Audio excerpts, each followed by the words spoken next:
Hello, everyone, and welcome to The Scene, the podcast for Elder Emos by an Elder Emo. My name is Jeremy Houtsma, and I am your host. And boy, do I have a treat for us. My guest today is Chad Neptune, the bass player for the almighty hardcore band Strongarm and Fur Seems Forever. Listen as we warm up with some wrestling trivia and go into the history of both bands as seen through Chad's eyes. Let's get right to it, and let me welcome you to The Scene. We are recording, just to let you know, so don't say anything that would get me banned off the internet or controversial. You know me. Yeah, I know you have a reputation for that, so. It would take a lot to get someone banned off the internet. Yes, it would. Very much so. How you doing this evening? I'm all right, man. How are you? Good. Thanks for coming on. Well, I promised you some wrestling trivia. More not necessarily trivia. There's going to be some trivia, but then there's also going to be just kind of your opinion about stuff. Does that sound Sure. Cool? Okay. Yeah. So we'll start off with just some trivia. Okay. All right. Just what year did Undertaker throw Mankind off the Hell in the Cell? Yeah. I mean, you're asking me years. So, I mean, I want to say, wait, let me think about this. I want to say maybe 2000. Close. You're close. Little down. 99. I was going to say 98. First. 98. Yes. Yeah. Correct. But then I started thinking, maybe that's a little too old. Yeah. All right. Second piece of trivia. Which wrestler stooged on Jesse the Body Ventura to Vince McMahon about starting a union?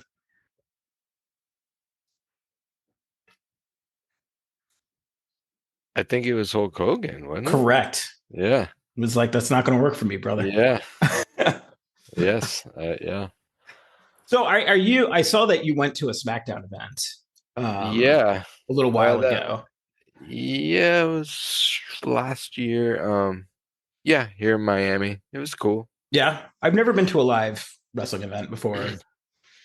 Yeah, I mean, I used to go to the ECW ones back when they were like really independent, and that was awesome. I mean, I've been to a couple, here and there. My son really wanted to go in Miami. It just doesn't have the same. Doesn't have the same magic. I'm not tuned in, but I feel like the stories aren't as fun as they used to be. Well, from my understanding is that they went from like wrestlers writing their own kind of material to having writers write their material. And well, they've always had that. But people specifically from outside the industry, like being hired to kind of write promos and things like that. Yeah. So there's a funny, Bob Mould is, right? I don't know. From Husker Du. Oh, okay. Yeah. He was a writer for WCW. Oh, really? Which is pretty crazy. That's awesome. Yeah. Do you watch any of the AEW stuff or? I mean, I did a little bit here and there. It's not as fun unless you really know the stories. Right. So I watch the big events, but that's pretty much it nowadays. You gotta, it's like I tell my wife, it's like soap opera for men. Yes, exactly. That's how I explained it. I was a teenager when the Attitude Era was going on, and I was like, yeah, it's like a soap opera for men. It's crazy. Yeah. So last like actual trivia, what rock superstar owns the NWA? What? Rock superstar owns the NWA. Yeah. Or at least he's like CEO at this point. Like rock superstar.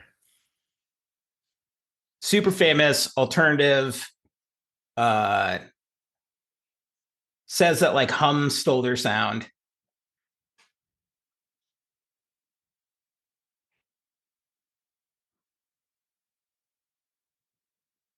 I have no idea. Okay. I'll give you Should I guess? Yeah, take a guess. Rock superstar. He's That'd be bald. Now he's bald. Billy Corgan. Billy Corgan. Yeah. Ah, interesting. There's actually quite the history because I think Rick Rubin actually was an owner. He owns Smoky Mountain Wrestling with Jim Cornette. Yeah. So, Wait, they still have those territories that are going? no, they don't. They don't. That was Yeah. back in the day. Yeah. They went. I was I gonna think they say went bankrupt. NWA is not around anymore, right? I think it is. Is It's it? it's very off the charts, but Yeah. yeah. I mean, it makes it sound like I'm like this huge wrestling fan.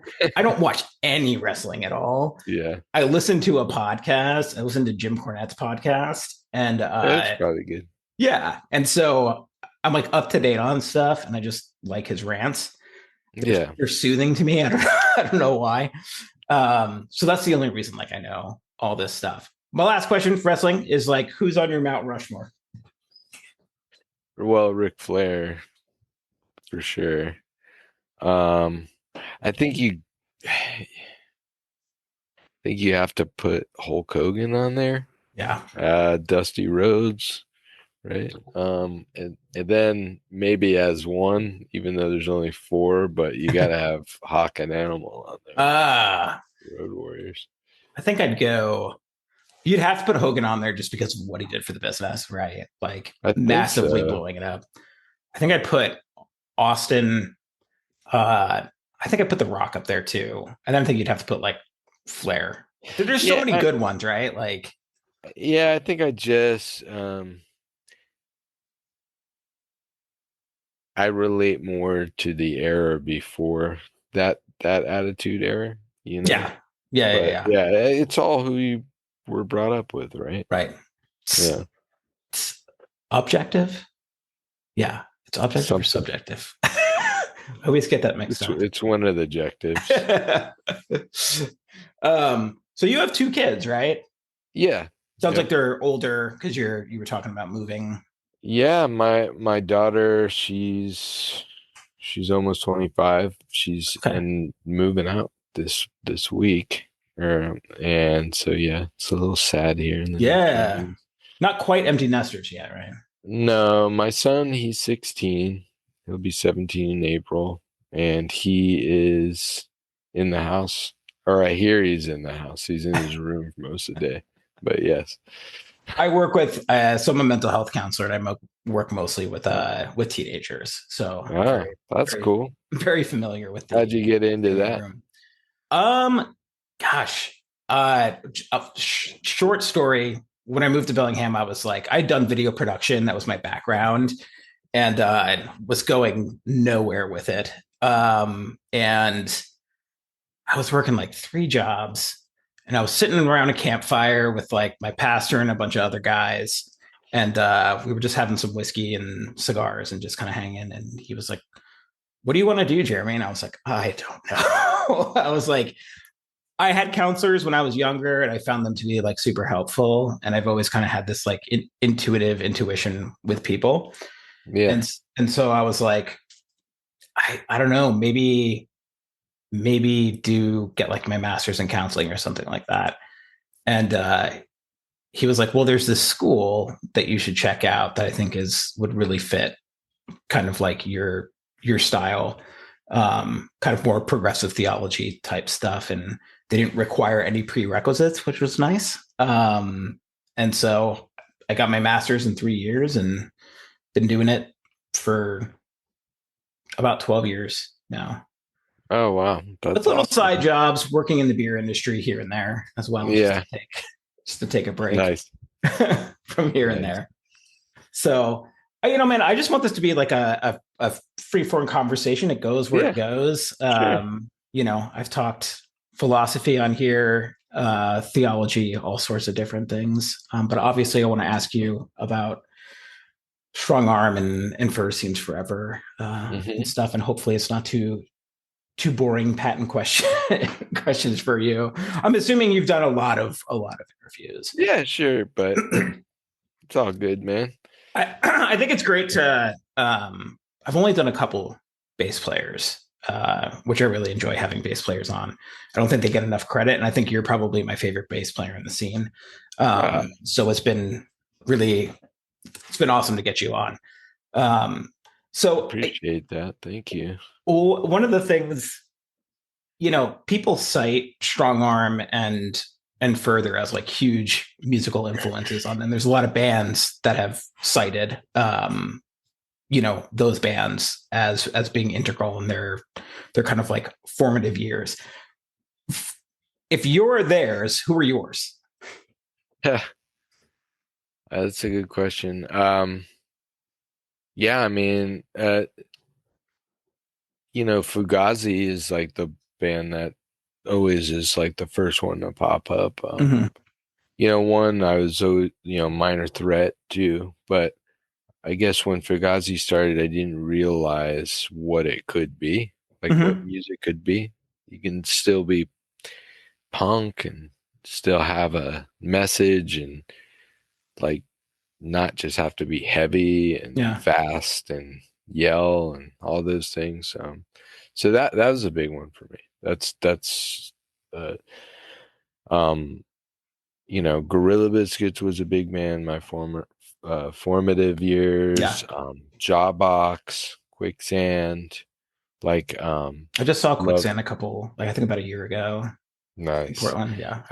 I love Walter Schreifels is like my Yeah, favorite. exactly. Yeah. And yeah, he writes amazing stuff. And then there's some like Zeppelin and Pink Floyd are some of my favorite bands, like that I got into later. Like I didn't grow up with that.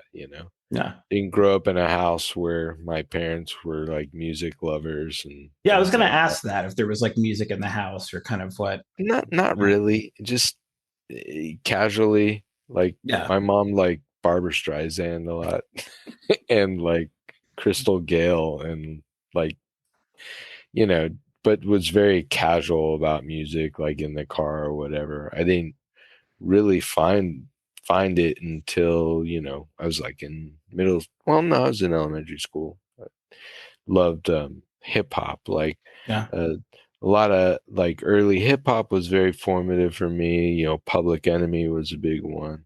Uh, I love the Beastie Boys. I love I, and when NWA came out, that was a big thing. So Did you I have to hide always those albums from your parents? no, because they were so detached, they didn't even understand. Funny story.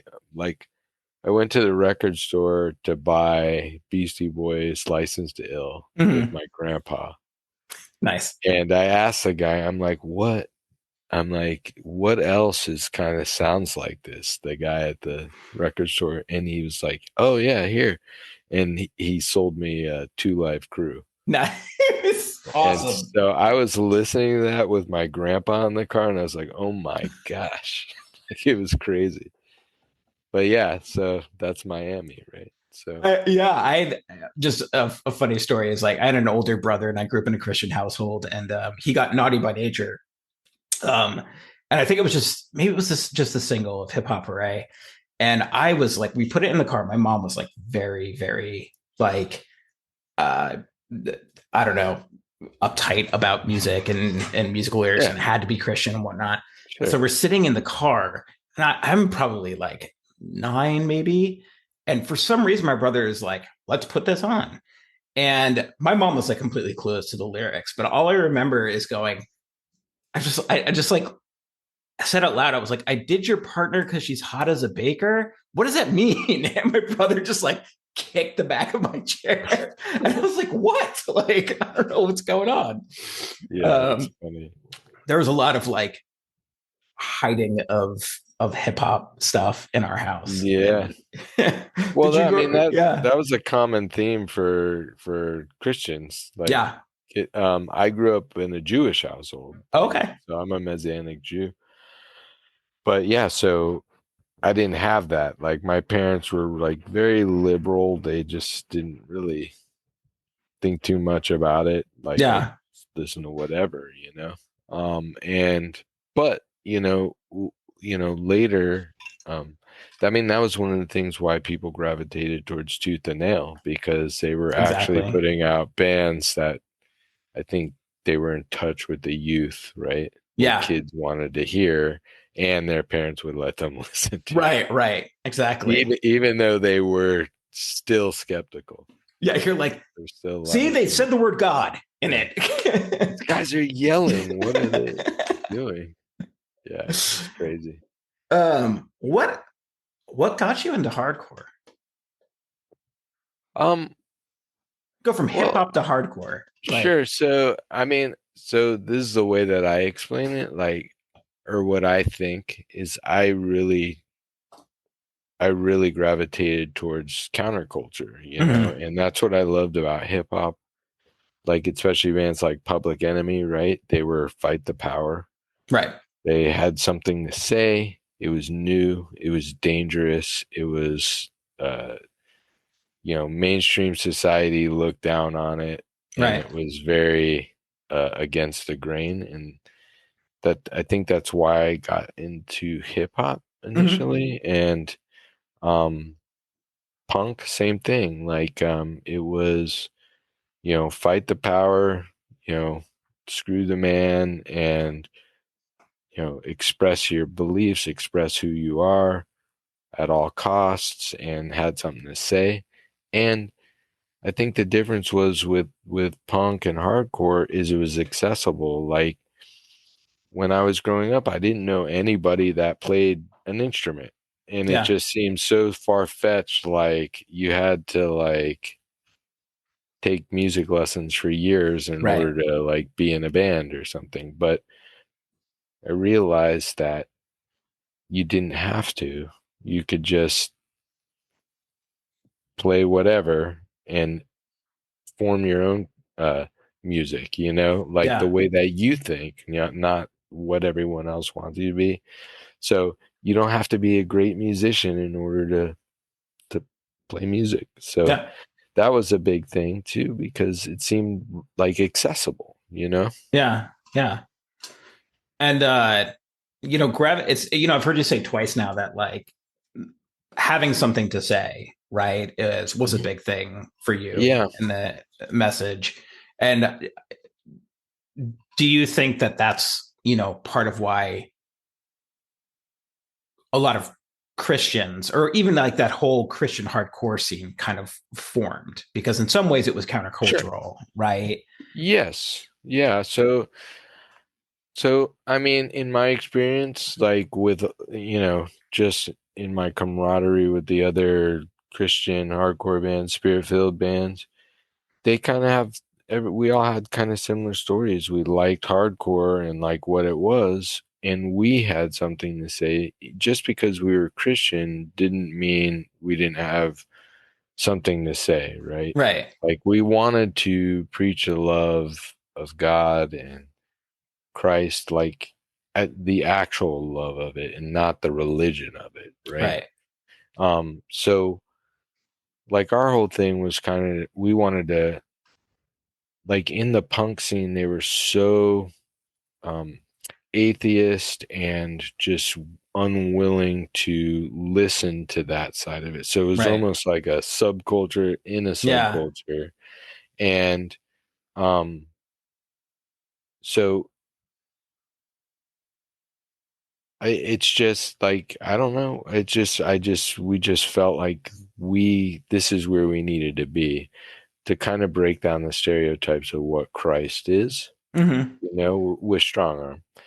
So, not that it was all on us, but we just felt led to do that. And we Yeah. loved the music. We loved the scene. That was the scene that we came from. So, that really kind of, that was our purpose. That was our ministry. Yeah. A lot of people didn't like that. A lot of people were really supportive of us at the time. So yeah. Yeah. I remember, so at Furnace Fest 2021, you Mhm. specifically, when you guys played the Strong Arm song with Joe, By the way, he was one of my first interviews, and he was like, "Oh my god, that was like the best thing ever in my life." Like he was so excited and just like you Yeah, guys are like his heroes. it's weird, I guess, to hear that. I mean, it's I feel humbled. Right. I mean, I still kind of in some ways don't really take it all in when people say stuff like that Yeah. because it's weird to think that you were a part of something that had impacted somebody in a certain way because I know how it feels, you Right. know. Right. Exactly.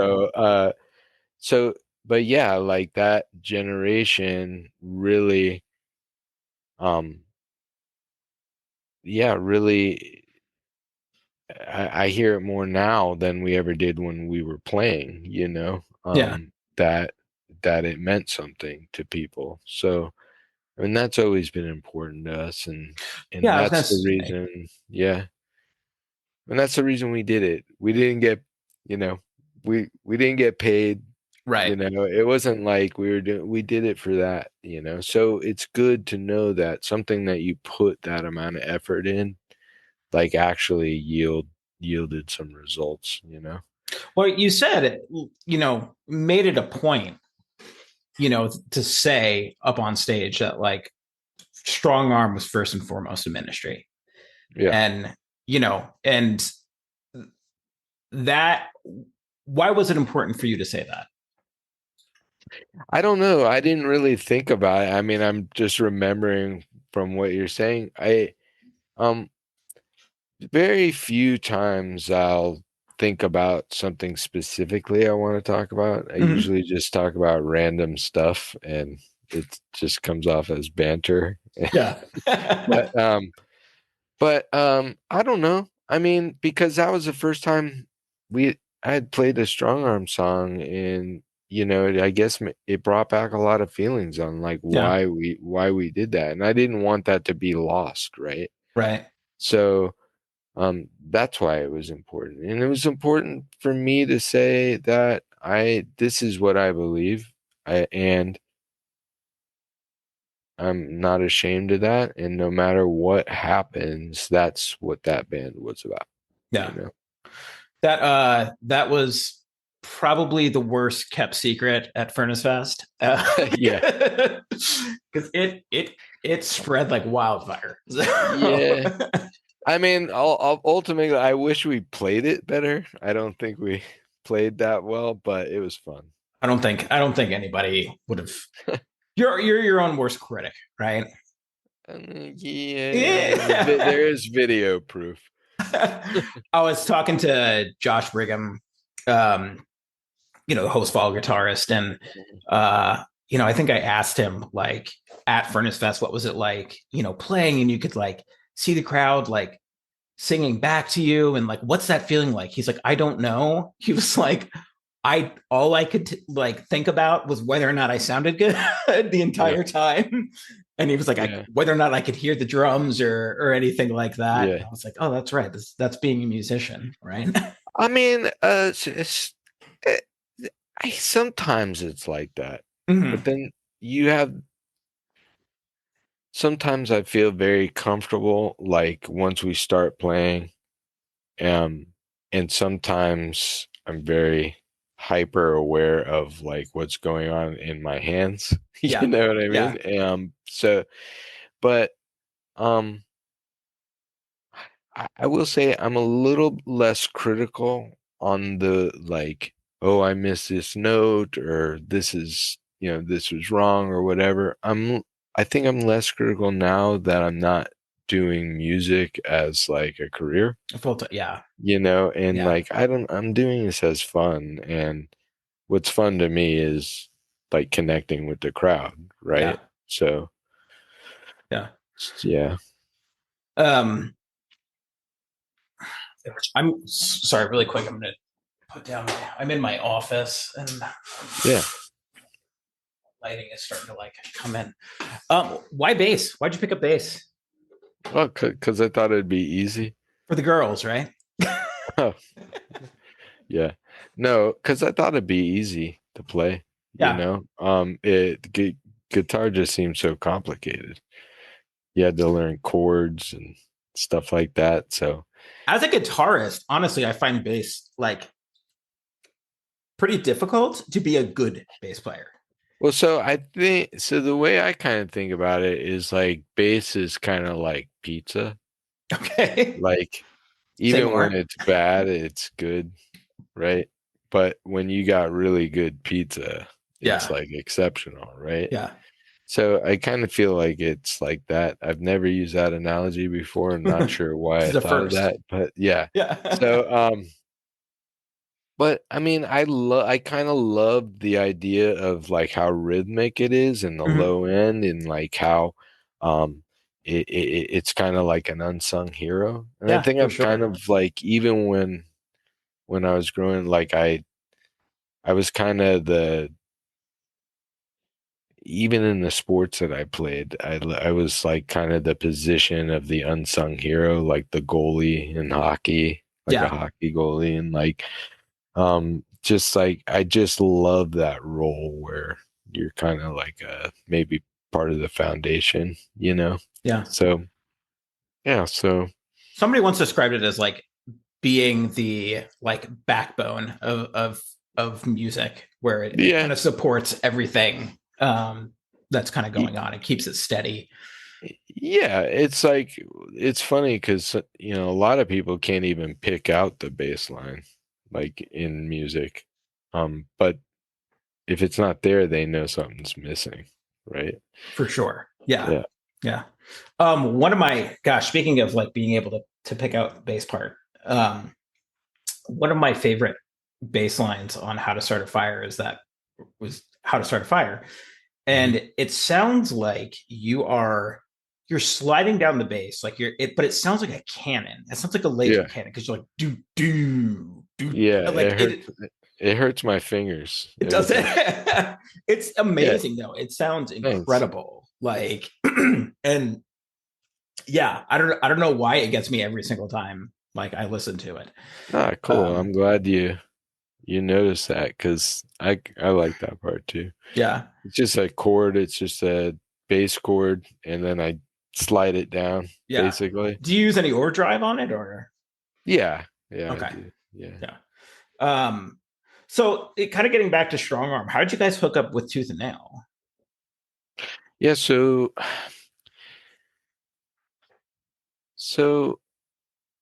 we were playing South Florida, and we were playing a lot in Tampa area. And they're I remember they were doing this festival type thing. Not a festival, it was just like a bunch of bands playing. Yeah. Not big bands. You remember that band Crash Dog by any chance? No. They were like a Christian punk band out from Chicago. And Okay. they were playing and we played with them and the singer was wearing a tooth and nail shirt and he was telling us, hey, there's this new Christian label. They're just starting. They're getting distribution through Rev, and it like seemed awesome, you know? So he gave us like, I think the singer's name was Spike, and he gave us, I think he gave us their address or something, you know? And we just recorded a demo, our first demo, and first or second. Anyway, ended up sending it to them Mhm. and they wanted to put it on uh Helpless Amongst Friends compilation. Okay. And we were like, wait, you're telling me that this is going to be on CD, like Yeah. compact disc? Yeah, Mind you blown. know, yes. So, and I think it, so that came out probably right before Cornerstone that year. I want to say 94 ish. Yeah. And and some of the bands that were on there was like Focused and Unashamed and Mhm. Bloodshed and POD was on there. Everdown. Um, there was a lot of great bands on there. And when we went to Cornerstone, you know, they Tooth and Nail was like the like new girl in school. Like everyone was like, oh my gosh, you know, and you know, Brandon offered us a record deal there, you know, and we were just like, wait, you're gonna actually pay to put us in the studio? This is like, I mean, we never thought, Unheard you of. gotta Yeah. understand. I mean, not only are we playing like a subgenre of a subgenre, but it's like hardcore. Like, Right. who's gonna buy this? Like, Yeah. aside from maybe like 1,000 people, like Yeah. in the world, you know what I mean? So, yeah, so it was kind of just that's how we got hooked up with them. Do you think Brandon sensed something that other people weren't sensing in terms I of mean, Rise? I like that thing. So I don't think it wasn't that other people weren't sensing. It's just I don't know. I mean, we sent our demos to everywhere, but you know, I mean, it's a you're a Christian. You know, people don't take you serious. You're Yeah. a Christian hardcore band. They're like, oh, this is cheeseball. You Right. know. So, but what do you do? We're not. We are who we are. You know. Yeah.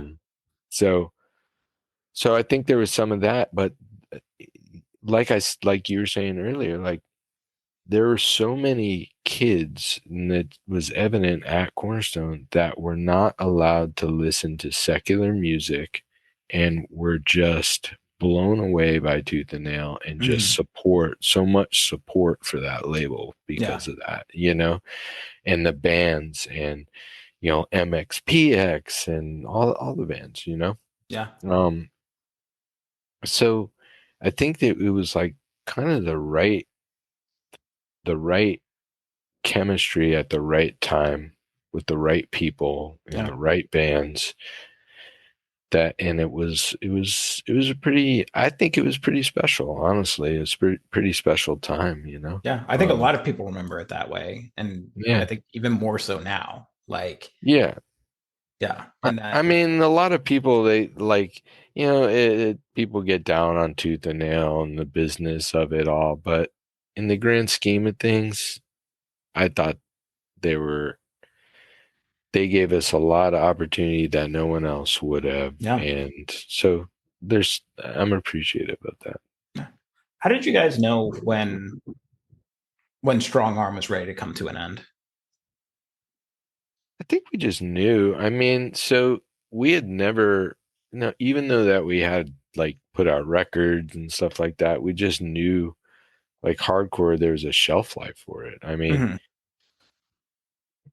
like, and we were getting out of high school and having to like be adults, you know, Yeah. and like, are we gonna so there was that part of it, and then the other part was we had been, I mean, it felt like 10 years at this time we've been playing hardcore, but it was, I don't know, we started in 92 and I think we broke up in 98.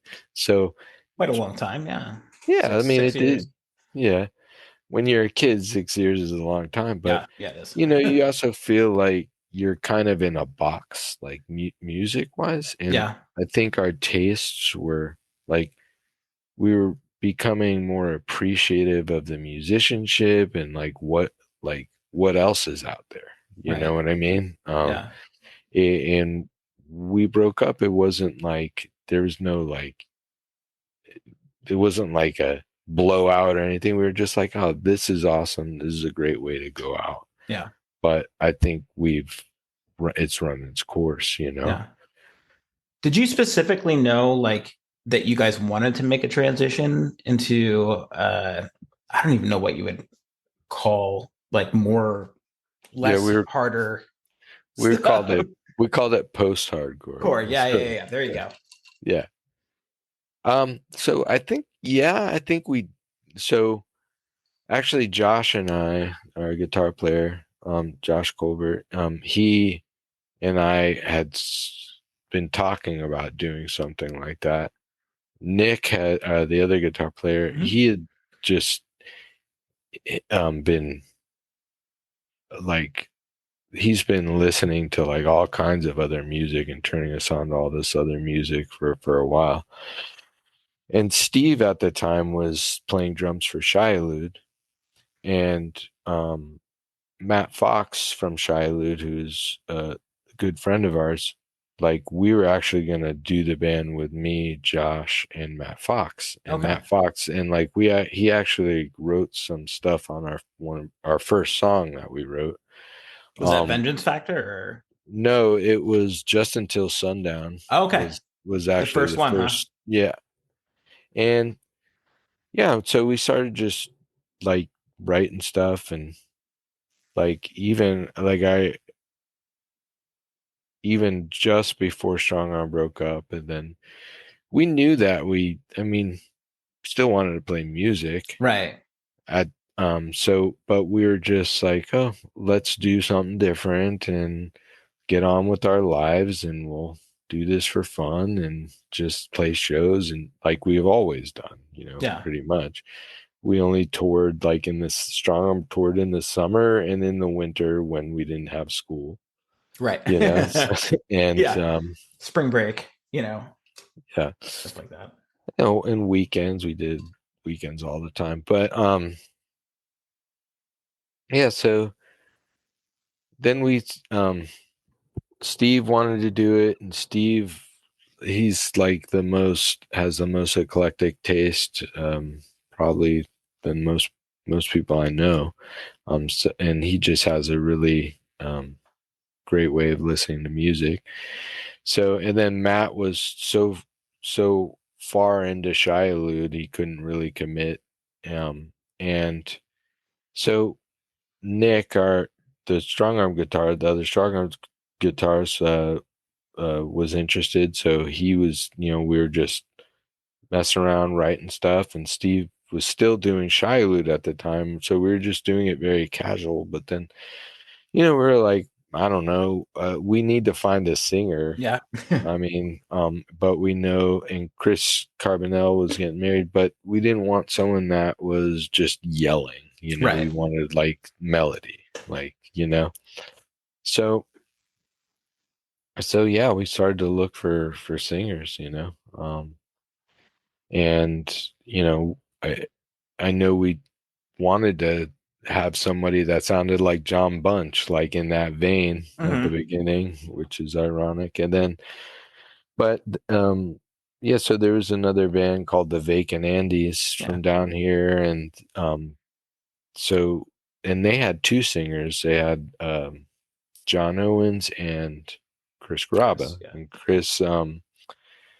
We were always friendly with them. Strong Arm played shows with a lot of shows, and we always had a good laugh, and you know, and everything. And we were like, oh well, what about Chris? And so I approached Chris, and the Vacant Andes were actually wrapping up. They were kind of done, and Chris had this like enormous drive, like just Mm. like, oh, just I want to do music. Let's go. Let's do it. Yeah. Um, And where were you and guys at in your lives as far as like that drive? I mean, so most of us were half in and half out. Yeah. I think so. Josh had gotten married and was like, and basically never wanted to tour. Yeah. So Josh never really toured with us. He'll play shows here and there, but he writes a lot of the stuff. And then um, Steve was doing Shiloh, like I said, and I had I was working and just didn't. I just never thought music was like a viable career. Sure. You know what I'm Yeah. saying? Yeah. So that's what I mean by half in, half out. But Chris was ready to just put it all on the line and go for it. So yeah, I mean,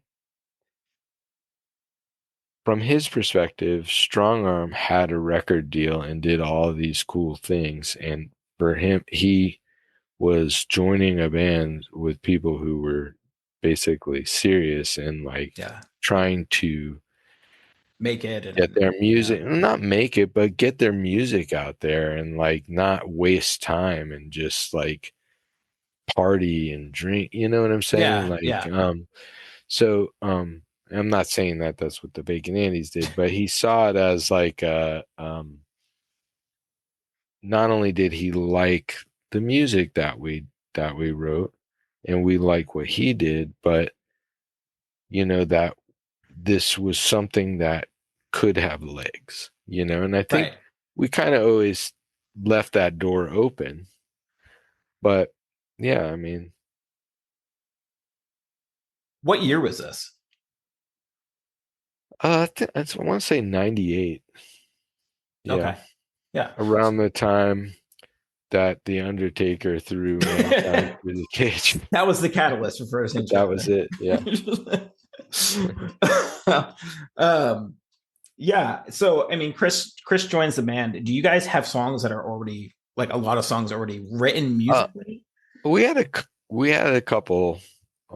Historically, we take a very long time to write. Okay. Because I mean, a lot of bands, I know we don't do it the right way, if there is a right way, but a lot of bands will just write a bunch of songs. They'll have like 30 songs. They'll whittle them down. They'll Yeah. adjust. But like, if we don't like something, it's gone. We don't Yeah. revisit it, you know? And, um, yeah, I think it was like a year from when we signed with Tooth and Nail before our record actually, or we went even recorded our record Right. because we needed that much time, you know. Yeah. But yeah, so so we had a couple songs. Chris was a singer songwriter, you Right. know, obviously, and he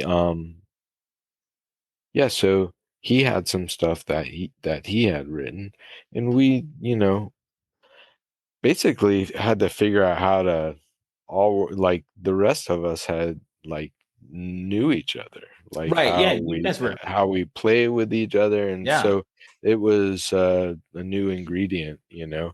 So there was a little bit of, I don't, not struggle, but you know, you have to find what's the identity of this band. Like, Right. you don't really know. Like, it's easy to just say I want to sound like this band, but Right. what really makes you you? So that had to come out. So it takes a little time, but you know. Yeah. And how did you guys approach writing a song? Well, most of the ideas start with Josh, like Okay. 98.9%. And I think most bands have that guy in Sure. it, that or girl that has just like the you know, that innate ability to like find just the song, you know. Hmm. And he so most of the ideas start with him, and then we collaborate, um like all our parts and together, you know. And Yeah. then the usually the vocals were kind of the last thing that came, which was one of the things that was hard with Chris, was because a lot of times the vocals Yeah. are the first thing that comes when he writes songs for Right. himself. Yeah. Right. So even incorporating, I mean, he's a singer songwriter, right? So Hmm. writing songs is like in his DNA, in his blood as he's doing it, and he's kind of added to the band. Is he kind of like did he feel restrained on what he was able um to do? I mean, I don't know. I don't want to speak for him. Sure. I don't think he necessarily felt restrained. I think he felt he had to figure out how to, because when he's singing, he hears the song in his head the way he hears it. Right. But when you're writing and the music is coming from somewhere else, the decisions that we make musically may not make sense to him putting lyrics on it. Sure. We used to be a lot more rigid about that. Like, no, we love it. This is the way it's going to be. And it made it very difficult. There's some weird timing in there, Yeah, there and it's is. very hard for vocals to put it on. Yeah. But I think he I mean, did an amazing job doing it. And I think that, you know, as you get older, you're probably like, oh, we probably didn't need to like be so hard, like, like so steadfast about some decisions that we made. Yeah. But yeah, but I think it stretched us all as musicians, which was really, really exciting, because then you start writing something, and you hit a certain uh, creative area that you're like, wow, like, I think like we actually did something special here, you Yeah. know? When did he kind of let you know that he wanted to go off and do his own thing? I mean, he had, like I said, he was a singer-songwriter, right? He had these songs that we didn't necessarily felt like fit what we wanted to do, and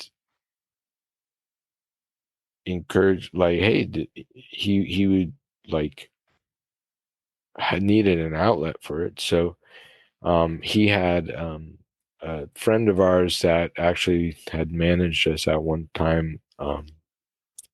Amy Fiddler she had a record label called Fiddler Records, and uh, her and Chris were great friends, and she wanted to his music out, So he went in and recorded the acoustic songs, and um, they were special. They were special songs, Yeah. and we further did a tour in the summer, and Chris came out. He played songs from that, during our set, and people just it spread like wildfire. I mean, Yeah, it was crazy, there's a couple there's a couple videos online they could find. I don't know if it's Cornerstone too, but you Hmm. guys transition, like he comes out with the guitar, plays one song, and you guys Hmm. transition Yeah. into yours project. Um, Yep. just one of my Yeah. favorite songs. But um, and I remember talking to I interviewed Julie, and I was like, when did you know that this was like, that something was like happening? And she was like, I just remember singing, and like all these kids were just like singing the lyrics back to me, and it was like so Yeah. crazy to me. Yeah.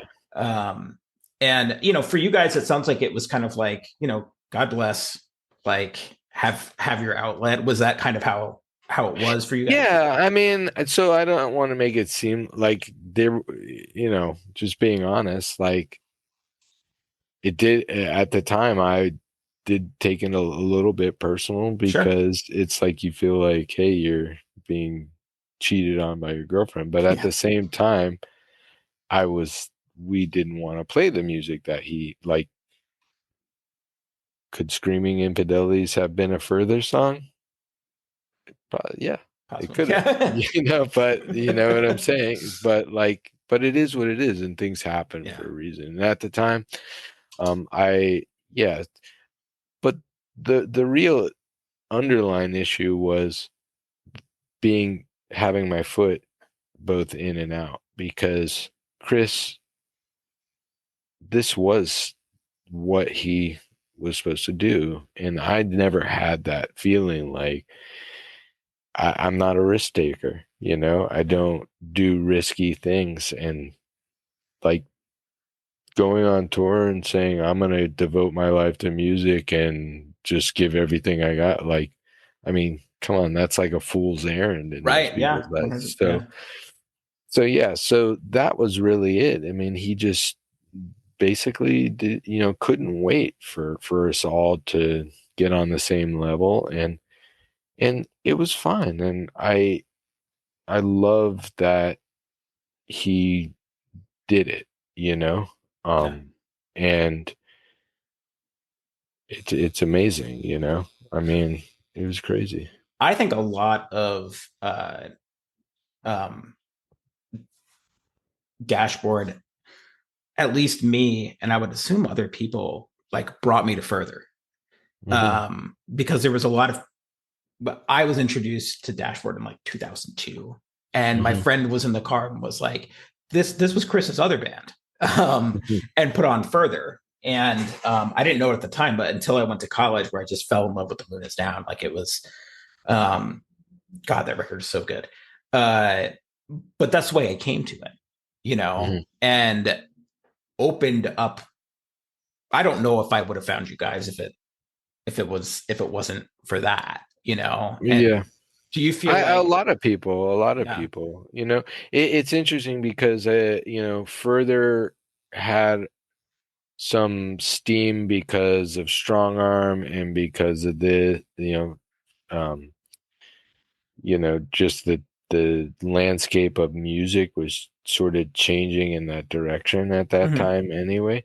But what Chris did definitely helped Further, like much more, yeah, so so but yeah, I mean, we're we're still the guy from Dashboard's band before Dashboard, but that's okay. I describe myself as that. Like when I'm at like some baseball game for my kid and people are like, "Oh, I heard you played music or whatever." yeah, Of what's the name of your band? yeah. Name of my band is Creed. No, Have is the name of my band is you heard Foolish of and With Silly. Arms Wide Open? Yes. But if I say, "Oh, Dashboard," people, Yeah, you know, it just is what it is. I'm not hating.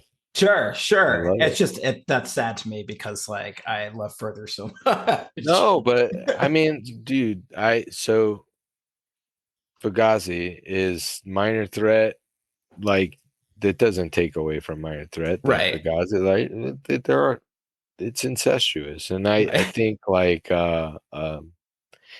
so I love Dashboard. I think Dashboard's an amazing band. So Was it yeah. weird seeing him on MTV? Oh yeah, of course. Crazy. I mean, doing an unplug, like Yeah, I'm like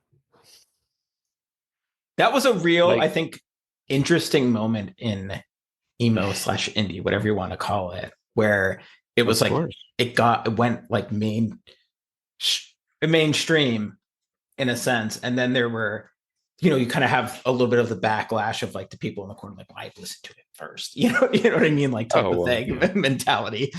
Um, Yes. you know, I get like I just want like you guys probably got slapped with the emo label. Was that based on doing the emo diaries? I mean, anytime a band from our scene sings, they were called Okay, emo at the time. I mean, gotcha. but so it used to give me a really bad reaction because people said it like to make fun of bands. Like, Sure. oh, they're so Yeah. emo. Like I remember John Bunch telling me that the first time Sensefield was called emo was from Sick of It All, and they were kind of laughing at him, and he's like, "Oh no, that's awesome." Yeah. He just embraced it. Right. But like, yeah, I mean, I so it's interesting because they have all these waves of emo. Like, so when you say emo, people think of like Chemical Romance and Fallout Boy, and Yeah. I mean, even like the newer bands. But yeah, I don't know. I I don't know. Those I compilations though are like yeah, legendary. oh yeah, You know what I sure. mean? And you guys had Vengeance Factor on there, right? Was that the Yeah, song? How yeah, did you yeah. guys end up on that? No, we sent our demo to Deep Elm? Deep Elm, yeah. And we were about to sign a contract with them to Oh, do their really? two records, and then we pivoted at the last minute kind of thing. Yeah. So Chris leaves. Retro puts the vocals on after he left, Hmm. right? And then when did you guys, or when did Jason audition? Um,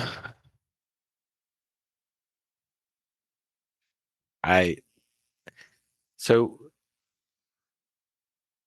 we weren't sure if we wanted to keep going with the Continue, band. yeah. I think we all decided that we had worked really hard on this music and we wanted to release it, right? So Yeah. that's why we did, because it'd be a shame if we didn't, so we did, and we didn't know what we wanted to do after that. Um, so, but we knew we still wanted to play music together a lot. And a lot of it was in the same way, like when Strongarm broke up, Mhm. like we knew we still wanted to play music. So yeah, um, trying to remember the sequence here, but I don't know. It was pretty. I remember being pretty depressed at that time in my Mm. life. Like I had a girlfriend that had broken up with me. I lost my job because of the dot-com boom, Yeah. and all the safe, you know, not risky things. And then the band broke up, or Chris left, and we were just like, I just felt like, what am I doing? Like, Yeah. you know, um, I actually, so my friend, like one of my best friends, Chad Gilbert from You Newfound, found. he's like, hey man, why don't you come on tour with us and sell merch? I'm like, get your mind off it, like whatever. Okay. So I did that, and that was like right when they like blew up, basically. They were like on MTV, TRL, and all that Yeah. stuff, and um, I just had this moment where I was just like, you know, it's possible to just do something I love to do, and maybe I can make a living, maybe I can't, but I'm not going to just give up when things get hard. I think we all kind of felt that way. So we were like, okay, well, let's just see if we can find someone to sing for this band, you know. That was not easy because one, the internet was in its infancy. You couldn't just like send music over the internet. Right. Like it was all dial up internet connections. Yeah. And It's gonna take 10 hours to download one song. well, they didn't even have like MP3s weren't even What a a thing, thing. yeah. It was like MIDI files. It's the music you could listen to. Yeah. So but we did have a website, and we posted on our website, and we, just put the word out, and we had, so Jason was in a band called Affinity, who was on a record label called Dead Droid Records, who we, put out a song for a Weezer tribute compilation. And the owner of that label, um, was like, "Hey, I got this guy that I think would be good. Check it out." And Jason sent us a demo of some songs. I think he actually did a Pedro the Lion song, and Okay. then did some like original stuff. And so, we liked it and contacted him, and Jason flew down, and we practiced a couple of times, and the thing that stood out with Jason was he was just had like a lot of raw talent and a lot of like, he got it, Yeah. he got the emotion, he got the he was very passionate. So um but for more or less, like we were starting kind of at ground zero again. Right. And right as Jason was actually joining the band, The Moon Is Out actually came out. Okay. So, so it was kind of weird. Yeah, I think Jason told me that he's like, people forget that we toured on that album for like, I sang on that album for that Yeah, album like for a while. it seemed like a crazy amount of time, but it was like Yeah. a year. But at that time, so when he joined, he moved from Minnesota like the next week, Yeah. like after he graduated from high school, and So he's a crazy young dude then at yeah, he that time. was like Yeah. 18 years old, and he was living at my house, and that was kind of the moment we were like, okay, well, there's no more half in, half out. Hmm. Like, I can't do that anymore. So, and I don't even have anything to be half in, half out about. I About don't even have yeah. a job. So we just made this, like, we just had a disagreement, like in the band, that we would just support each other, like it wasn't like we were trying to do something here and make music and do what we wanted to do and tour and just explore every possibility. So if this guy had some car payment due and needed money, we'd figure out how to like split it up. But basically, we just said yes to everything. We went Yeah. on the road and just played any show that we could. In the early days, I booked all the shows, and then we just tried to just stay on the road and Yeah. as much as possible and just put the work in, And people loved that record, and they still showed up, even though they knew we didn't have Chris, and Chris was blowing up, and Jason was awesome, frontman. Like he won He's one of people my over. favorites. Yeah. Yeah. So we and I think the key was we didn't want someone to just do Chris Caraba. We Right. wanted we want someone that was just going to do their own thing, and whatever it turns out to be. So we had to kind of find who we were again a Yeah. bit, and we did that by playing The Moon Is Down for a year and writing new stuff eventually, right? Yeah. Uh, Yeah. I mean, Jason has an incredible raw energy, but his vocal range is really great too. And I think that like some of those songs, like Chris has a really high range, and I Yeah. like to find a singer who could kind of hit that.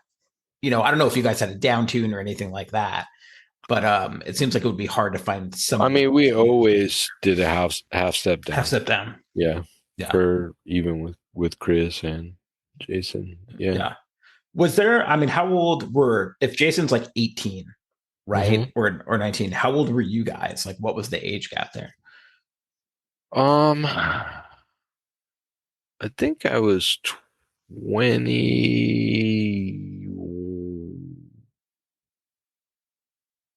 23, Okay, so not too big. 20. No, it seemed like a lot at the time. It's just that's like one of those times in your life where you really see the age gap, Yes, right? You have someone absolutely. who's Yeah. in high school, and then you have someone who's like doing this, right? Yeah.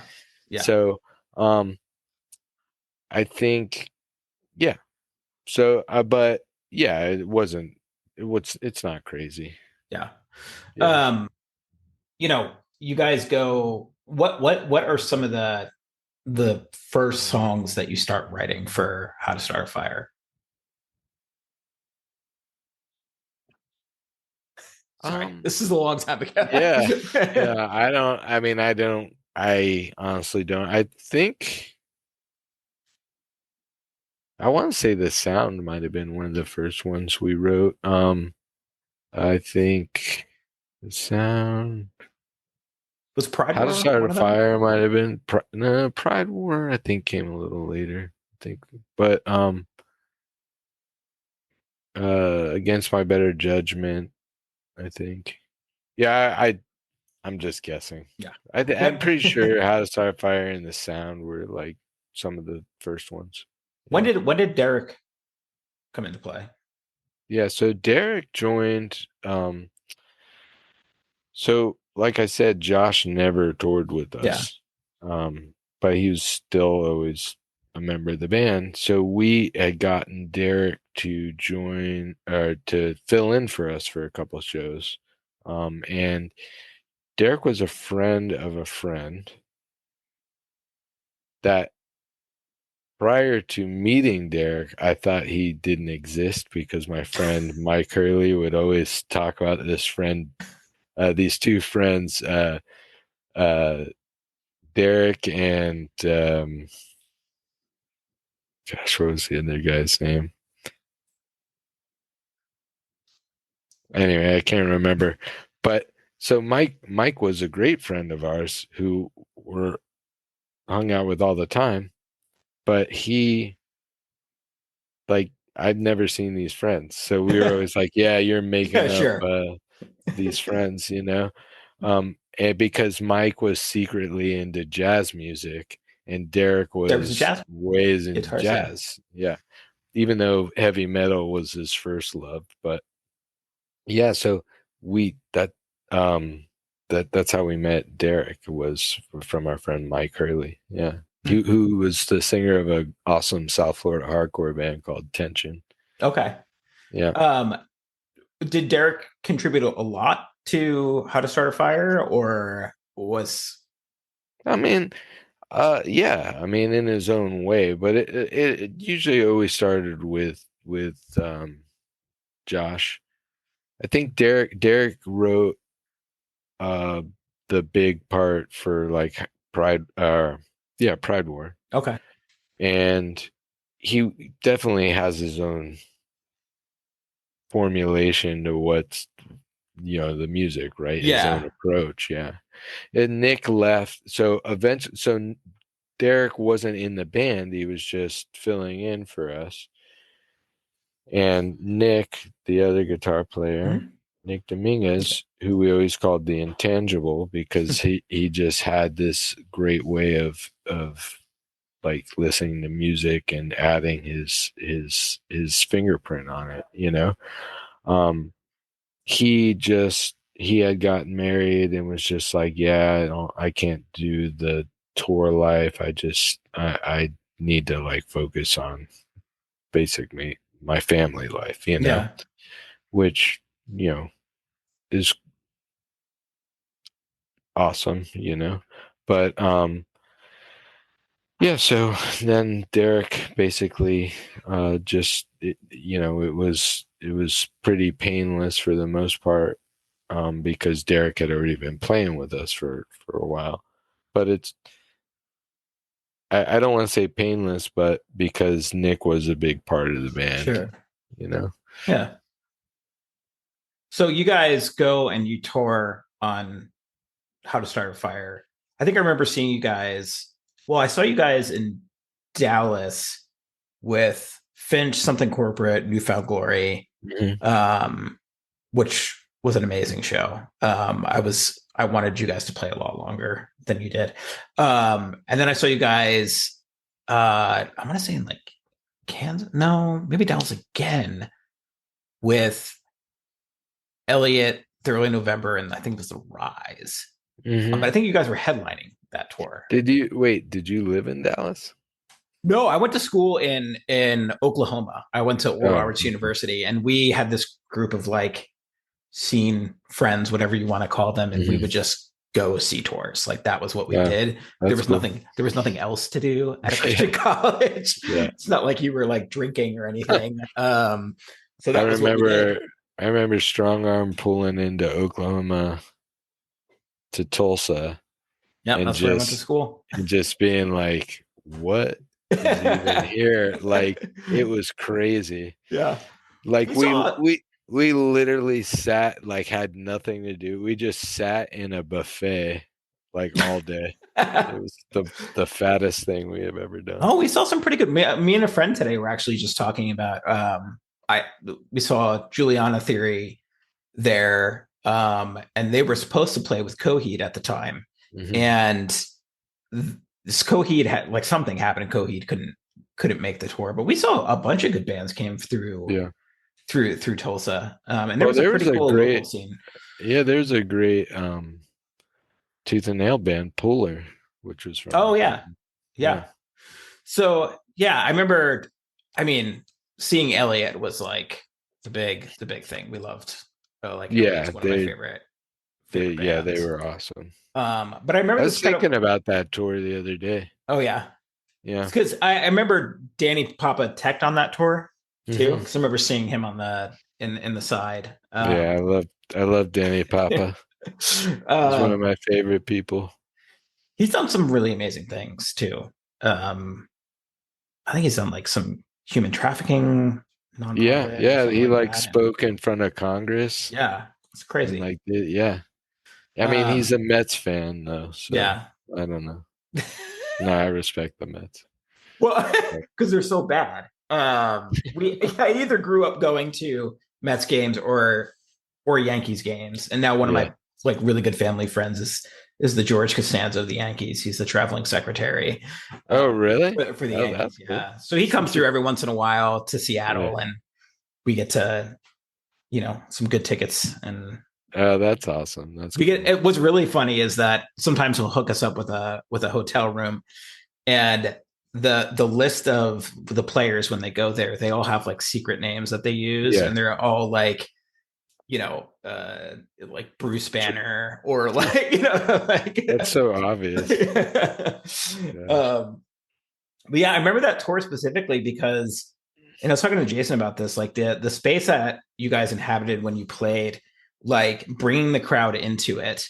Like one of my all-time favorite moments, I think, was just being able to, Jason would throw the mic out into the crowd, and I could hear myself on the PA or like singing, and I was like, that was the coolest experience of my life. Like that's what I love so much about the scene was like the crowd Yeah, participation. me too. That's Yeah. why I got into it. Yeah. I remember like even though the band was on stage, you felt like the you were just equal. It Yeah. wasn't like you were looking at like Eric Clapton or Right. Steven Tyler try to like do his sexy dance Right. moves and like entice you. You know what I mean?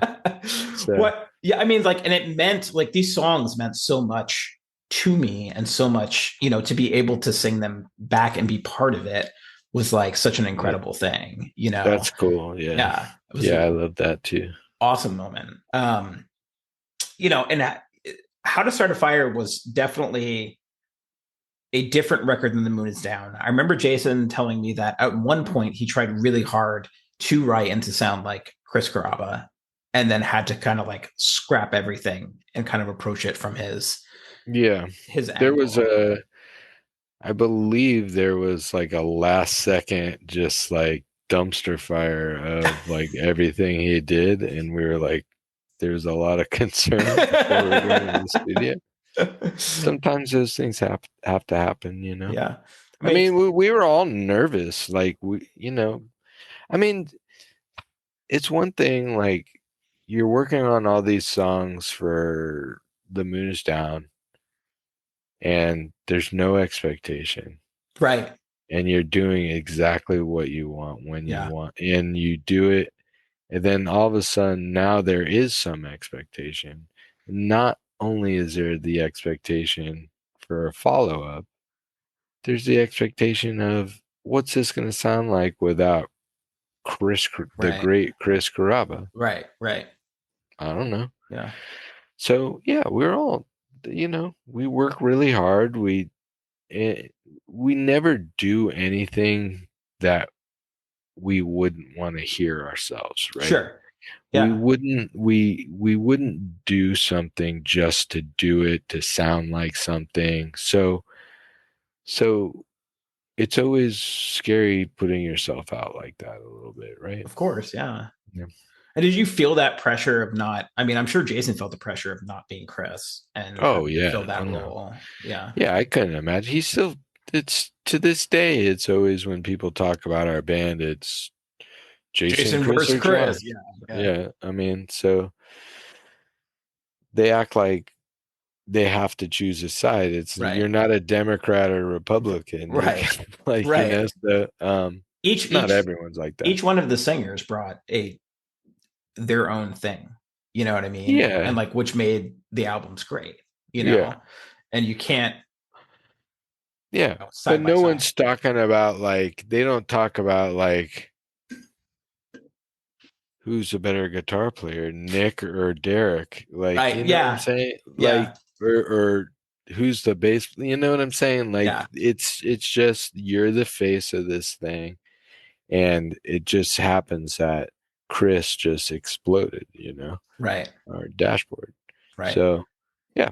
So how And happy were you? people always love to see you fail. That's the Right. other thing. So yeah. How in your guys is how successful was How to Start a Fire? Oh, I mean, so the, I mean, I don't know. I think I still have this here. Here. Oh, look, here we go. It's right here. I just so I know this looks like planned, but this is the billboard Oh, nice. from when How to Start a Fire came out. Here, let's look at this. So, so for the first, so they used to do, it's called sound scans, right? How they used to measure album sales back Yeah. in the day. It's not streams like it is today, right? So when a new album who's never charted before, or band who hasn't charted before, hits the charts, they get put on this thing called the heat seekers. Oh, yeah, yeah, yeah. Yeah. Yeah. I know what you're talking about. So this is the heat seeker chart for that week, and we were number one. Oh, nice. That's And awesome. you know who was number two? Chris? Michael Bublé. Nice. You beat the boobs. We beat Bublé. Yeah. So no, so that was awesome. I mean, that's a big deal for Yeah. I mean, that's the kind of thing like you bring back to your parents and you're like, "See, I'm not a loser. I've done something. Um so it was a big relief because there was all this pressure, especially on Jason, and what we did actually outperformed our previous record, Yeah. like by a lot. So it was not only a justification for the hard work and talent that he has, but all the hard work and everything we had to overcome. So Yeah. that's kind of like what the name How to Start a Fire is all about. It's like, hey, you really want to inspire and motivate someone, say they can't do something. Right. Light a Yeah. fire under their ass. Yeah. Yeah. So when did you guys start working on Hide Nothing? Maybe a year after. Okay. How to Is there Start a more Fire. pressure for that album? There's always more pressure. Yeah. That's because the more it starts becoming like part of your, I mean, one, I think most artists out there have some sort of imposter syndrome, Sure. right? Most You're people like, do. yeah, you're like, how am I like, I'm like a mediocre bass player. Like, why do I get to like go in the studio and like record and like tour the world and stuff like that? And so there's that kind of pressure. And then there's always, you have to do better than your last one, Yeah. And at that time was the music industry was like significantly changing, right? Right. All these bands are contemporaries. We're signing gigantic record deals with major labels, Yeah. um, like making like the kind of money that is like, hey, you can actually like buy multiple houses kind of thing. Yeah. Wow. So I mean, that was never really our, like, we didn't want to be, I mean, who doesn't want to Have money. quote Yeah. unquote be rich, but you want to not have to worry about those things, right? Yeah, of course. And Especially with the family. yeah, so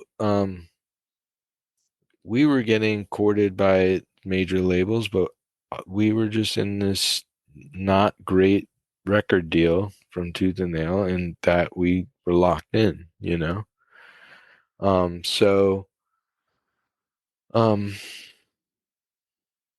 Did you guys realize at the time of signing the record deal that it wasn't a great deal, or did that come to fruition? Like, I don't know. I mean, so it was better than the deal we had with Strongarm. sure, Uh, but yeah, we knew it was for a long time, yeah, but it's kind of that thing that like, and I think a lot of bands nowadays get, or maybe not even nowadays, but they get so like so possessive over their art that they just are like, I'm not going to sign this deal. I'm not going to sign with this, and they never end up putting their record out, and right, they end up just like fading into the distance because they just couldn't just get it out there. right, You know, it wasn't like we had a lot of options. We sent our demos to like every record label we can think of, and the only ones that wanted to put it out were Deep Elm and Tooth and Nail. yeah, So yeah, I mean, in that and back in those days, you had to be with the record label because they had the distribution. They of put your course, yeah, records in stores. It's not like streaming where everyone's on the same playing field. Like you had to get your records in stores. And then you're competing with a kid walks into a record store, they have $20. Are they going to buy your record or are they going to buy Taking Back Sunday's record? right, Like so, right? yeah, So anyway, so so yeah, so the record industry is changing. We're actually like, man, we were had a lot of momentum. We wrote that whole record. We went in, we recorded most of the record, like musically. yeah. And when Jason was supposed to go in to do the vocals, he decided he didn't want to be in the band anymore. Was that out of nowhere, or did it? Could you feel It tension, was or well, there's he's talked always about tension. this? There's So always tension in the band. There's yeah, always tension in the band, but it was out of nowhere, in yeah, my perspective. I don't want to go too far into it, but sure, look, things happen, whatever, yeah. you know. I know that he said like when he recorded vocals for their now I've said it that it was like he was embarrassed by like now like Yeah. how he feels about it. Well, yeah, it was, yeah, there's a lot, Yeah, but but I remember him saying too that like when he plays with you guys now and he plays and he sings some of John's stuff that sometimes he can hear the vocals that he was going to record on some yeah, songs. yeah, I believe it. I Yeah, mean, I would have liked to, I mean, things happen for a reason, but you know, I it definitely came out of left field for fans. Like yeah, I you mean, know, trust me. So, and at that time when he left, I was just like, I don't know if I could do this again. yeah, Like, we did, and we were very fortunate to have John like join the band and do what he did.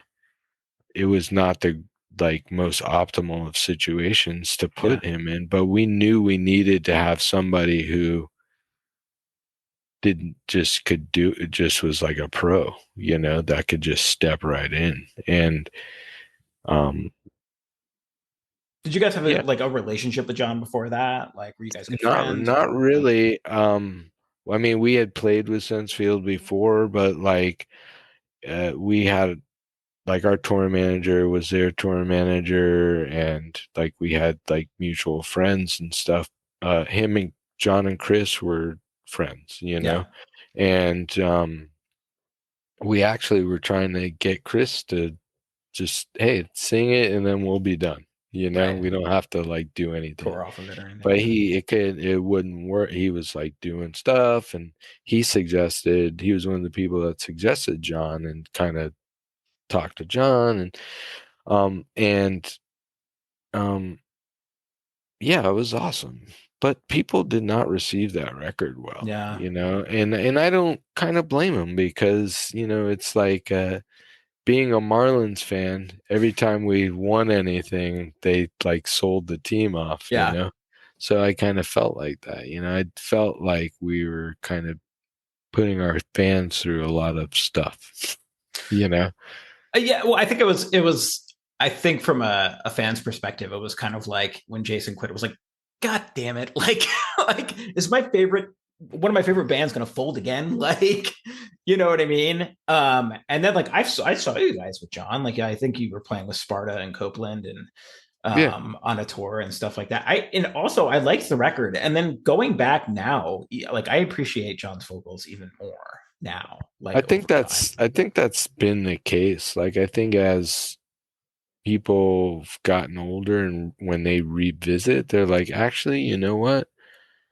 This may not have been the record I wanted at the time, but I actually am enjoying this a lot more now. Yeah. That's what I hear from people. And people actually regard it a lot more now, which is good, and some of my favorite records are like that. I mean, we talked about the Beastie Boys. You talk about Paul's Boutique. When that record came out, people like couldn't stand it, right? Yeah. But now it's like widely known as their best record, Weren't the Beastie Boys also a hardcore band? They did start off as a punk band, yes. So, Chad, I have a favor to ask of you. Okay. I have some sort of curse on me, okay, that I need you to lift. Because I don't know if should I get some sage or something? yeah. Because every single time I've tried to see you guys with Chris, I have. It has something happens. Crazy. Something happens when I literally the only reason I bought a ticket for Bamboozle was to see you guys, and we ended up getting locked out. Oh, that was crazy. There was almost, I'm not joking, there was almost a riot. Like I remember, people were like banging on the doors. People were like screaming, "Let us!" Like it was a chant. And I remember looking, and I could see the fire marshal was just kind of like staring down. And I was like, this might get out of hand. I don't know. I had went to go see Stray Light Run, and I was like, nobody knew, because I think Census Fail played before you guys, and just nobody left. Yeah. And so I was completely locked out of that. Right? I remember that because we didn't know that happened until after we played, and it was kind of a bum out. Like that was crazy. Yeah, I mean, there were people who flew there to see you guys and stuff like that. Yeah. So anyway, so then you guys go on tour for, I don't know if you guys were playing Penny Black. Maybe you were doing the Penny Black album at that time. But I'm living in Philadelphia. My wife and I had moved from Washington to Philadelphia. My friend Dave goes, "Hey, well, you want to come up? Like they're playing in New York City." And I'm like, "Yes, let me buy the ticket. I'm going to take the train up." Snowstorm out of nowhere. Yeah, but we played in Philly. Right, you did. But I had spent my money on the ticket and was on the train up to New York City. And I had to get off because I was like, can't do this. The next night you guys play, I miss it, and Jason comes out to sing. And I was like, you've got to be freaking, like, what is happening right now? Like, what did I do to piss off the First Days Forever guys? I think there was another time we were supposed to play in New York and had to get canceled because of a hurricane or something. Probably. Yeah. Probably like Hurricane Sandy or something. Yeah. And that sucks, man. So yeah, curse lifted. Thank you. I appreciate that. I've been under this weight for so long. Just gonna let you know that I might not be the right person for lifting curses. Yeah, so you guys like reform, and like I don't want to keep you too long. But Penny Black, was that an album that, did you feel like it was a natural progression from where you guys left off with Chris, or was it its own type of thing? I mean, I think so. Like at that time, like we hadn't been, the rest of us like hadn't really been playing music like in a band kind of setting for a while. And Yeah. Chris lived in New York for a while, and then he moved back to South Florida, and we were just like hanging out and just like it just started like, oh, you want to play a song, and then we would play a song, and then it turned into like, hey, let's get together twice a week or whatever. I mean, over the course of a couple of years, you know. Yeah. So I think it was, um, but so much time had passed between the moons down. I mean, so we're always skeptical about doing like new music because, you know, people say they want new music really, but really they just want the old Right. music. And I don't blame them because I kind of do that stuff too, you Yeah. know. Um, because that old music holds such a special place in your head, in your heart, or whoever. I'm just, for me, that it's hard to, you know, what that meant to you at that time. It's all related to it, right? Right. It's all Yeah. related to the time period in your life that you hear this and made the connection. So how can something that you did 10, 15 years later still meet that requirement? Right. Because everyone's at a different point in their life. Yeah. We really just, we try not to think about any of that stuff and just like, hey, what do we want to hear? Like, let's write what we want to hear. Yeah. Like, you know? Yeah. Makes sense. So, I mean, so from that perspective, yeah, it is kind of a natural progression, but anything that happens 15 years later is, it's not going to sound like you did Of it in the course. same Yeah. session, right? Yeah. so Absolutely. so you know, we tried doing things a little bit different than we normally do because we wanted to, Yeah. you know, Yeah. to push ourselves, stretch ourselves. At that point, Chris was like, had so much more experience and like wisdom to impart on us, you know, Yeah.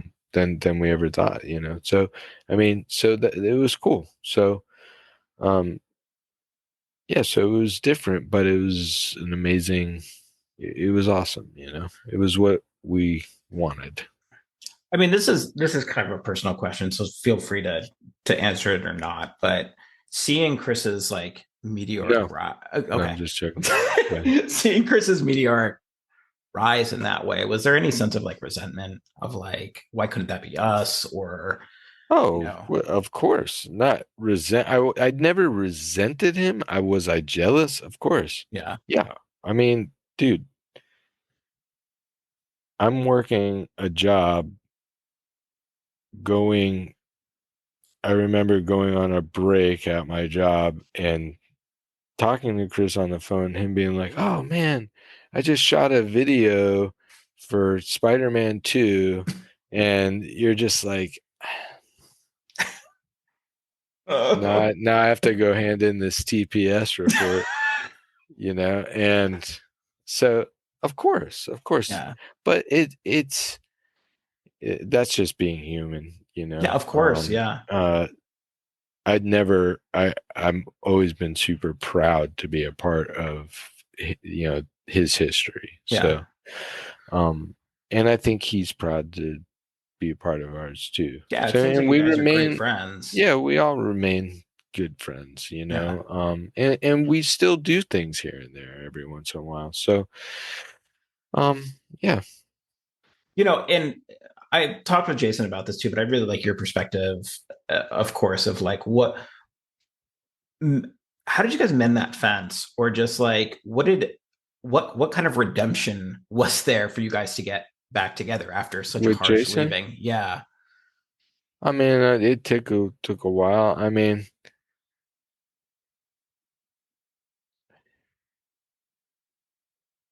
you just you just have to realize that people that people are humans, you know. Everyone Right. makes mistake, and if if we're all judged for our worst moments, then we're all doomed. You know what I'm Right. saying? Yeah. So, look, I could be an asshole like easily, and I had to recognize that too about myself. I'm not saying Jason was an angel, but he came like you meant stuff, you Right. grow up, you grow up and you be a person, or you learn how to like cope with the things and confront the things that you couldn't in your past. So Yeah. that's all. Was there just like a reach out from one to another or somebody from the band? Like, how did it get started, I suppose?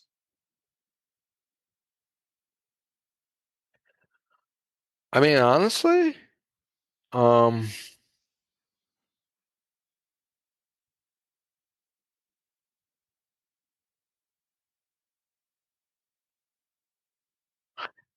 I it's a little bit blurry, but I think Sure. it was actually that Philadelphia show that you talked about. You know what I That I mean? miss, yeah. Yeah.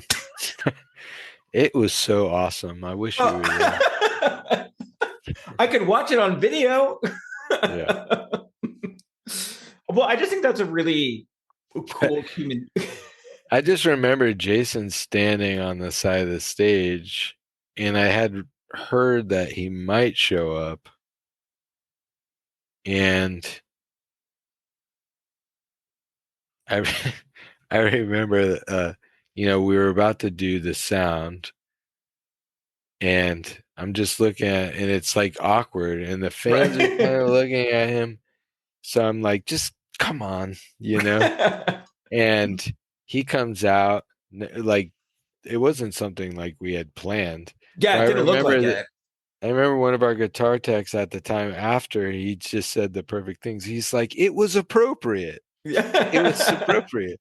So that's yeah, I it's had kind of very wondered if Chris had worked it out because he didn't seem as surprised as the rest. Like your face on the video was dude. like, "Whoa!" Yeah, no, I don't.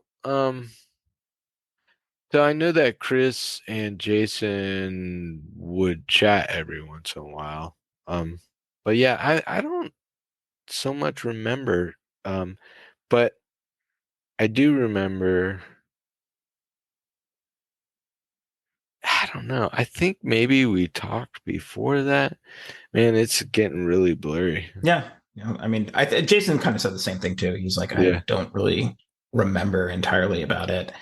yeah, Um, but I just think it's so like honestly, from a just I don't know, because I'm interested in humans and human story, right? That's why yeah. I'm a therapist. But like, I feel like yeah, redemption is always a cool thing, and like forgiving, and It's it's men, I don't want to make it sound like I'm such a forgiving person, but like no, I mean, Jason, like it was bad for a while, sure, because I felt like Jason and I, like we were brothers, yeah, like even though we argued and stuff, we were always in it together, So, so yeah, it felt crappy for a long time. sure, There's a lot of stuff, but yeah, I mean, ultimately, I don't want to live with that. It's a disease to yeah. hate someone and to have so much like resentment. It's a disease.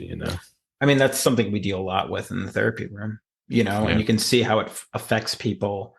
And I've always kind of said like you don't forgive, you don't necessarily forget. You can forgive, but forgiveness is mostly for yourself, right? That like you don't want to live in that bitterness. You don't want to live in that kind of yeah, the state. You know what I mean? If you can mend, especially when you're talking about family, like yeah. Of that course.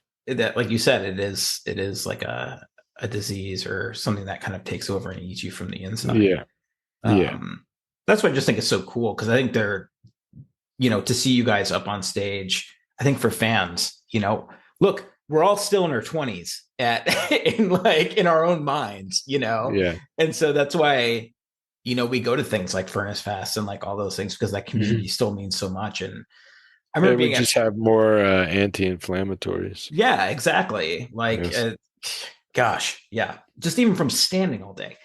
um, but just that kind of like, I remember going there and being like, oh, it's like I can still wear like band t-shirts, like this aesthetic that I can still wear my plugs, and which I had taken out for a long time, and things like that. And you Yeah. know, it was Well, it it's was like great. Minor Threat says, right? It's not how old you are, it's how old you feel. Right, right, So, exactly. which may make me feel older, but I think it's about the mindset. Yeah. Yeah. I mean, the last thing I just kind of, this is a good question. I don't know, what, oh gosh, what is a piece of advice you would give to your younger self, say when you were just starting further? Um, so I would say a couple of things. One, you don't have everything doesn't have to be so, you know, so finite. You don't have to make a decision and a grand proclamation. Like it can just, it's okay. Mm-hmm. Like you don't have to have the answer right now, Yeah. right? Two, don't be a know-it-all. Stop being a know-it-all and just listen to people and don't talk. Just listen. Yeah.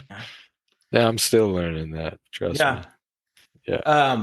And just like, dude, what are you into now? Like, what are you all about now? I mean, that's a hard one. So, when you raising a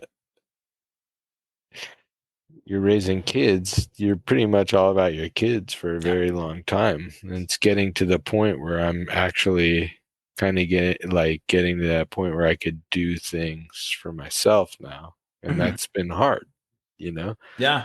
I I can love imagine. music. I mean we still play shows like, every year so often, but I don't know, I invest a lot of time in going to my son's really into baseball, and my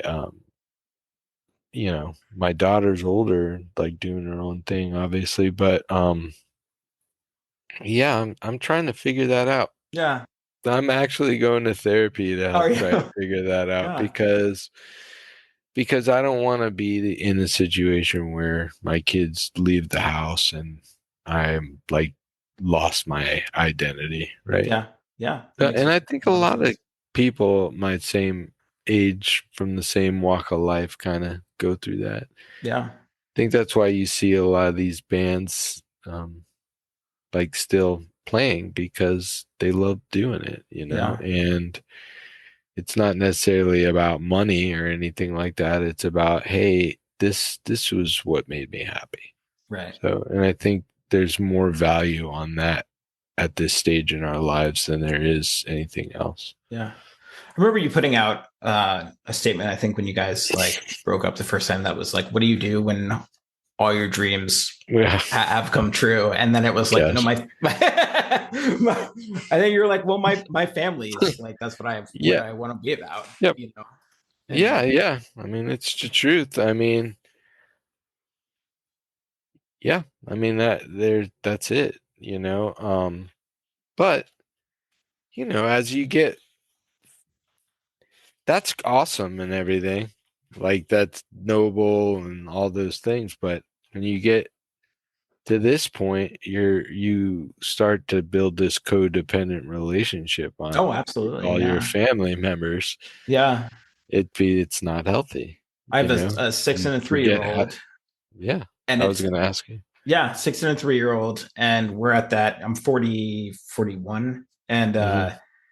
it's funny because my brother is only about 4 years older than me, and his my nephew's going to turn 18 and go off to college, and then he's got a 13-year-old, and they're kind of facing that same kind of thing. But for me, it's just starting, and the amount of like, oh, I used to do things like my whole life wasn't about kids. You know what I mean? And Yeah. like that becomes part of your identity, and it you can kind of really lose yourself in that, you know. Yeah. I And mean, exactly. I mean, I have to push myself to kind of get out, you know. I went recently, saw Hot Rod Circuit and the Get Up Kids, nice. and that was fun. But Yeah. I wouldn't normally, if I wasn't asked to go by a friend, I wouldn't have probably have gone, Yeah. or my wife didn't want to go, you know, just because I bask in being content sometimes, Mm. or a lot of times, and so I'm content sitting at home Yeah. watching movies, whatever, you know. Yeah. So yeah, so I'm trying to figure that out, but If I can get to it, I mean, I don't have anybody I go to shows with out here. Like if my wife is definitely not in the same music as I am, so we can't really go together. But like, if I can get out, I guess I can. I try. But it's kind of hard when you're just kind of by yourself. Like a lot of my friends still live in Bellingham, and my friends who are on the East Coast are always going to shows together, and mm, stuff like that. yeah, But it's hard when you're older. You're just kind of like, oh, I could put the oomph out or go to bed because I'm so tired. You know what I yeah, mean? You're like, I know, I'll just go to bed I know. type of thing. Well, I just, for one, thank you for coming on here. Oh It means yeah, a lot to me. And it also, the music that you guys have produced has touched my life and a lot of my friends' lives, And I know it's weird hearing that and stuff like that, but there's a big, like you said, it touches you at a certain point in your life and transports you and makes you kind of like who you are in a lot of different ways. It's the soundtrack to our lives in a lot of different ways. And yeah. it's been a, I say this to a lot of people here, but it's more of a, for me, it's like a thank you for harnessing whatever creativity that you have and putting I, something out I there that touches people. I appreciate it. I'm working on accepting that and not just deflecting it. But I know how it feels. I love the Descendant song. Uh, Thank You. Yeah. And it's just all about the bands that they love. Like, thank you for playing the way you play. You know, I think they wrote it about like the Germs and bands yeah. like the generation before them, but they're one of my favorite bands. So I just love how that gets passed on. It's really cool. I think it's really cool when I talk to people, especially when I talk about Furnace Fest and how many people or what are bands like.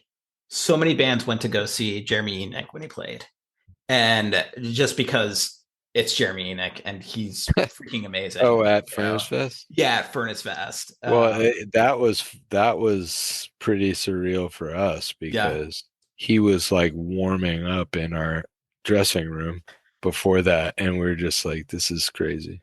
Because well, Sunny Day was like one of those bands they like I I saw them before they originally broke up, and then they just like never came to the East Coast. Yeah. And then years later, Further did like a tour with Dashboard, and Dan Horner was playing guitar for Dashboard at the time, Nice. and then we were like, "Oh, it's Dan," you know. Sunny Day, like we're still enamored, you know. It's So funny cool. because being in, I lived in Seattle at one point too, and I Mhm. kind of think of Jeremy Nick as like a Yeti. Like he would just kind of like show up places and like just stand in the back of like shows. And Mhm. like I was watching, I think their name is the Pale Pacific, and my friend was like, Jeremy's in the back. And he was just there, just kind of hanging out, Yeah. And on the plane to Furnace Fest, like he was sitting like 2 rows behind me or something like that, and he had his mask on, and I was like, is that who I think it is? And I was just like, I love your music. That was all I could get out. But one of the coolest moments is that he came up to Bellingham, and to me, it was a profound spiritual experience, like to watch him. But it was just him and a guitar and a bottle of wine and small crowd. And like, we just got like it. He was playing solo stuff, and it was just amazing. Mm-hmm. He was about an hour late, I think, to the show. But yeah, it was cool at Furnace Fest just seeing what other bands would go see other bands, and cool. Oh well, yeah, they're a band's band for sure. Yeah. So, well, I appreciate your time, man, so much. And I, thank you again. And maybe one of these days you'll show up in Portland. Yeah, it could. For sure. You should definitely check out Bellingham if you ever wanted to move, though. That's a pretty sweet. It sounds awesome. Yeah, it sounds awesome. What's the population? It's really exploded over the past 5 years, but because we had a lot of people move up from Seattle when COVID happened, and buy up a lot of real estate, but it's pretty small still. Yeah, it's nice. It's a small population. It's a college town. Yeah. Oh, okay. What college is there? Western Washington University. Gotcha. Is up there. It's not one of the major ones, but it's really cool. So, yeah. If you guys are ever around, hit me up. And I'd love to shake your hand. Say hello. So, the curse has been lifted now. So, yes, awesome, man. Thanks. All right, Jeremy. Thanks, Chad. I appreciate it. Thanks for having me. Yeah, have a good night. It. You too. Bye. So that does it for our show today. I'd like to thank Chad for taking time out of his busy life to do the show. If you like the podcast, please consider pressing that follow button. You can find us on all major podcasting platforms, as well as on Instagram, TikTok, and YouTube at The Scenecast. And remember, don't forget to tell your parents it wasn't just a phase. Contemplating